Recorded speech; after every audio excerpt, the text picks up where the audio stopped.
তো hello guys, আপনারা কেমন আছেন? আশা করি ভালো আছেন। তো আজকে আমি দেখব গরুকে একটু হাত বুলোচ্ছি, কেননা আজকে হলো লাস্ট ডে। আজকে চাঁদ রাত, কালকে ঈদ।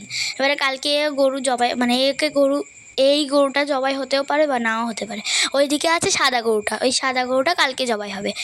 তো ওই গরুটা খুব ডেঞ্জার, দেখুন একটু একটু কাছে যাব, এই দেখুন কত ডেঞ্জার, দেখেছেন তো? ওই গরুটা খুব ডেঞ্জার, একটু ছায়াও যদি পড়ে তাহলে ফঁস করছে, তাহলে কি বলবেন বলুন?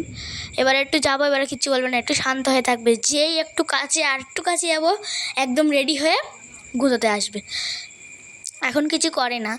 তো যাই হোক, এই গরুটা তো কালকেরেও কোরবানি হবে, এবং ওই কালোটা হয়তো পরশু দিন কোরবানি হতে পারে। এবারে ঝাঁটা নিয়ে একটু গোজা মারতে যাব। এবারে যদি না হয় তো এই গরুটাকে একটু হাত বলবো, কিছু করবো না। তো গাইজ আজকের হঠাৎ দেখি একটু ছিমছিম করে বৃষ্টি হচ্ছিল, তো হঠাৎ দেখি না ঝড় উঠে পড়েছে।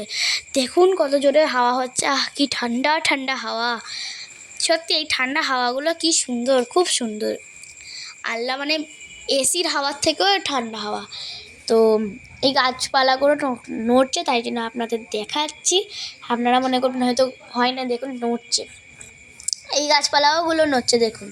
আর তারপরে আছে আমার এই পাশেই গরুগুলো রাখা, তো এইগুলো হলো খাবার।